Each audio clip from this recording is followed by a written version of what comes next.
So I'm sure each of you have something that if somebody stopped you in an elevator or on the side of the road or whatever, and they wanted to talk to you about, that you could go on and on about. And it may be your favorite sports team, it may be a certain musical group, it may be a certain hobby that you have. But we probably all have those things that, hey, I can talk about this forever. And those who are probably close to us probably also have that moment where it's like, oh, somebody brought this up, and the eyes roll, and okay, here we go again. And I sometimes wonder how faith became such a private thing in our culture. Because y'all are out here when it's 13 degrees outside. This must mean something that you came this morning. The things that we do week after week must mean something to you. And yet, I do think that, and again, I get it. One of the things you don't talk about, you don't talk about politics, you don't talk about religion, you don't talk about sex, and then we come to church and we talk about all those things in some way. And yet, there's so many times where I can't imagine my life without this. I get it, I'm a pastor. This is what I do for a living. But even if I wasn't, I couldn't imagine my life without this being a part of it. And I think that's the way it was for the first disciples too, as they have come to meet Jesus, and that's what the story is all about.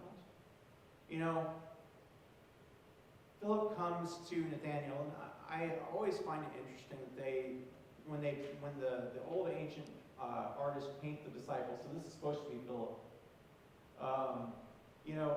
they always paint them with kind of these serious looks on their face. Now, reading the story, I don't imagine Philip being this old. This may be a picture of him when he's much older, or trying to cast him as much older, but the excitement of, hey, you've got to see this. Guess what I found? Because here is somebody who helps me make sense of everything else in the midst of my life.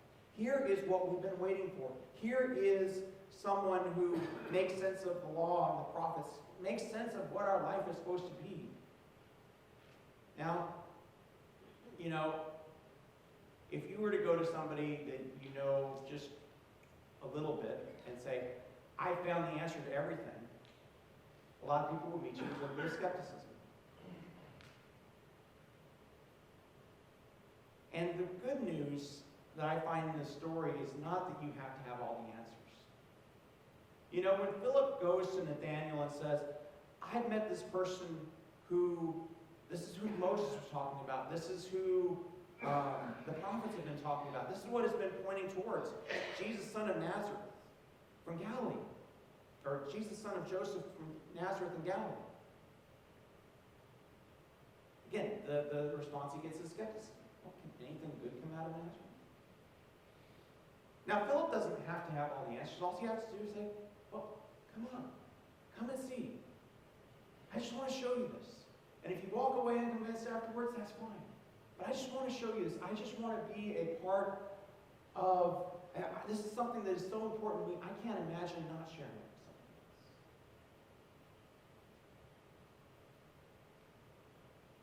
When you look at our logo as a church, one of the images is this blue one, which is supposed to symbolize inviting. And I know that this is kind of an aspiration for us. This is where this is the uncomfortable part where, Lutherans are really good at thinking about our faith and not so good at talking about it. And again, I end of last year, encouraged y'all to have a couple conversations. One with somebody who was a generation younger than you, and it was just that conversation of, hey, tell me something that's important in your life. How do you think about faith? How do you think about it? And it's not that conversation was not to say, and here's this church that I want you to come to and come and see. That was a completely different conversation. But I would encourage you to look for somebody throughout this year where you can say for an event, hey, come and see. And I want to come with you. I want to be that your host as you come. So when you come into the parking lot, text me, and I'll come out and I'll meet you, and I'll come in with you, and you'll sit by you. But I think that part of that is that, and this is something that matters to me, and I want to share it.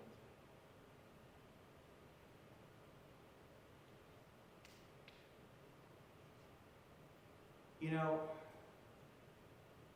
people do all kinds of crazy things. This is probably one of the least crazy things I think that people do. I talked to several people as people were walking in today, and again, it's my habit. I do typically stand outdoors and greet people coming in. I did take some breaks inside this morning, but and again, I got a lot of similar responses. Are you crazy? Well, certainly not as crazy as the people who were at the Kansas City game last night. And again, it's one of those things to where, hey, but I do it because I enjoy it. You know, I stand out there to greet people coming in because I enjoy doing it. And yeah, was it cold this morning? Sure. But I also want to see each of you when you're coming in. And I do think that part of this, you know, so it's not about Philip. The story is not about Philip. It's not about Nathaniel. It's not about Simon or Andrew, who are mentioned in tangent at the very beginning. It's about Jesus and the people who are caught up in Jesus' net. And I think that's me. I hope that's us. You know, and again, this is a part of what I do because I've been snagged. I've been caught up in the midst of this. And, you know, all these years later, I'm still talking about it. One, because it's my job, but two, because even if it wasn't my job, I still would. And I would be the first to say, I don't have all the answers. The entire purpose of the faith is, or the entire purpose of what I'm doing, is saying, here, come and see. Come and be in this place. Come and be in this place where we trust that Jesus is here and meets us. Not just so that we can encounter Jesus here in this space, but so we can encounter Jesus out in the other spaces of life as well. And again, I think that sometimes we make things so much harder than we have to. So I picked up this image years ago from something I read, but you know, they talked about people trying to understand evangelism and talking about their faith as, you know, it's almost like I've got to have this 30 seconds where I can explain everything. And here's everything you need to know about everything, every little piece of faith, but that's not the way it is at all.